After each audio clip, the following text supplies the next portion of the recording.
তো সমকালীন বিশ্বের সমাজ, রাজনীতি এবং অর্থনীতিতে এই রুশ বিপ্লবের কিরূপ প্রভাব ছিল আমরা দেখব। প্রথম দেখব রাজনীতিতে প্রভাব। রাশিয়ান বিপ্লবের রাজনৈতিক প্রভাবকে প্রত্যক্ষ এবং পরোক্ষ এই দুইভাবে শ্রেণীবদ্ধ করে আলোচনা করা যেতে পারে।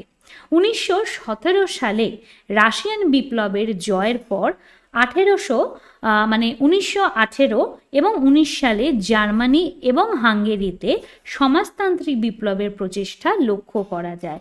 অর্থাৎ রাশিয়ার এই বিপ্লবের ঢেউ সরাসরিভাবে আছড়ে পড়েছিল কোথায়? জার্মানিতে এবং হাঙ্গেরিতে। এই বিপ্লব অবশ্য জার্মানিতে সফল হয়নি, কেন জার্মানিতে সমাজতন্ত্রবাদ সফল হওয়ার মতন কোনো পরিবেশও ছিল না। যদিও হাঙ্গেরীয় সোভিয়েত প্রজাতন্ত্র হাঙ্গেরিতে অল্প সময়ের জন্য হলেও প্রতিষ্ঠিত হয়েছিল, তবে তা দীর্ঘস্থায়ী হয়নি। তবে বলশেভিক বিপ্লব পরোক্ষভাবে বিশ্বের অনেক দেশে কমিউনিস্ট আন্দোলনকে দীর্ঘায়িত করেছিল। এমনকি পশ্চিম ইউরোপীয় দেশ যেমন ইংল্যান্ড, ফ্রান্স বা বেলজিয়াম, যেখানে কোনোভাবেই কমিউনিস্টরা প্রভাব বিস্তার করতে এতদিন পর্যন্ত পারেনি, বা আমরা সকলেই অল্প বিস্তর পরিচিত যে ইংল্যান্ড, ফ্রান্স এরা ছিল প্রচণ্ডভাবেই পুঁজিবাদী এক একটি দেশ, কিন্তু সেখানেও আশ্চর্যজনকভাবে এই কমিউনিস্টরা বা সমাজতন্ত্রীদের এই বিপ্লব কিছুটা হলেও কিন্তু সফলতা এনেছিল বা তাদের মধ্যে প্রভাব বিস্তার করেছিল। সেখানে, অর্থাৎ এই যে দেশগুলোর কথা বললাম, সেখানে বলশেভিক বিপ্লবের সাফল্য ইংল্যান্ড, ফ্রান্সের মতন দেশগুলির কমিউনিস্ট পার্টিগুলোকে অনুপ্রাণিত করেছিল। অর্থনৈতিক প্রভাব। সমাজতান্ত্রিক দর্শনের অন্যতম গুরুত্বপূর্ণ দিক হল পুঁজিবাদী অর্থনীতির বিকল্প। এটি একটি ভিন্ন ধরনের সমাজতান্ত্রিক অর্থনীতির ওপর জোর দেওয়া হয়, যা ব্যক্তিগত মালিকানার পরিবর্তে সাম্প্রদায়িক মালিকানা এবং শোষণের পরিবর্তে সহযোগিতায় ছিল বিশ্বাসী। রুশ বিপ্লবী প্রথম মানুষকে পথ দেখিয়েছিল যে সমাজতন্ত্রের অর্থনীতি শুধুমাত্র একটি তত্ত্ব নয়, এটি একটি তথ্যের থেকেও অনেক বেশি বাস্তববাদী বা যার বাস্তব প্রয়োগ করা সম্ভবপর হতে পারে। বিপ্লবের পর রাশিয়ায় একটি পরিকল্পিত অর্থনীতি নেওয়া হয়।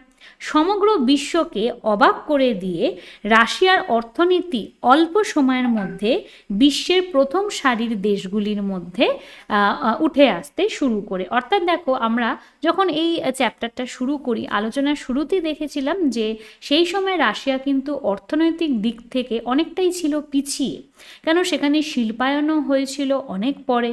কিন্তু এই বলশেভিক বিপ্লবের পর আশ্চর্যজনকভাবে রাশিয়া অর্থনৈতিক দিক থেকে ভীষণভাবেই এগিয়ে আসতে শুরু করেছিল এবং ইউরোপের অন্যান্য দেশগুলির সাথে সেও সমকক্ষ হয়ে উঠতে শুরু করেছিল। পরিকল্পিত অর্থনীতির এই যে রূপ, সেটি ভারতের মতন দেশগুলিতে সরাসরি প্রভাব বিস্তার করেছিল এবং তারই ফলশ্রুতিতে আমরা দেখতে পাই কি যে রাশিয়ার মতন ভারতেও এই পঞ্চবার্ষিকী পরিকল্পনা বাস্তবায়নের মাধ্যমে অর্থনৈতিক উন্নতি ঘটানোর চেষ্টা করা হয়েছিল। সামাজিক প্রভাব। সর্বোপরি বলশেভিক বিপ্লব ছিল একটি সামাজিক বিপ্লব। মার্কস এবং অ্যাঙ্গেলস প্রথম যারা সামাজিক অসাম্যের মূল কারণগুলিকে মোকাবিলা করার জন্য বিপ্লবের প্রয়োজনীয়তা দেখেছিলেন। পরবর্তীকালে রুশ বিপ্লবের সময় লেনিন এই ধারণার প্রসার ঘটান এবং এটিকে কার্যকরীও করে তুলেছিলেন। এই বিপ্লবটি দেখিয়েছিল যে সামাজিক বিপ্লবের এই যে তত্ত্ব, এটা শুধুমাত্র কল্পনা নয়, বরং বাস্তবেও তার প্রয়োগ করা সম্ভবপর হতে পারে। স্বাভাবিকভাবে এই বিপ্লব বিশ্বের সামাজিক নিপীড়িত শ্রেণীকে উপস্থাপিত করেছিল এবং তাদের মুক্তির পথকে প্রশস্ত করেছিল। রুশ বিপ্লব এশিয়া, দক্ষিণ আমেরিকা, এমনকি ইউরোপ জুড়ে আর্থসামাজিক বৈষম্যের বিরুদ্ধে সংগঠিত সংগ্রামের জন্য অনুপ্রেরণা প্রদান করে। একই সময় পুঁজিবাদী কর্তৃপক্ষ স্বীকার করে যে অবাধ সামাজিক শোষণ রাষ্ট্রে একটি বৈপ্লবিক পরিস্থিতির দিকে রাষ্ট্রকে নিয়ে যেতে বাধ্য করেছিল। ফলস্বরূপ তারা বিভিন্ন ধরনের সামাজিক নিরাপত্তা ব্যবস্থা বাস্তবায়ন করতে বাধ্য হন।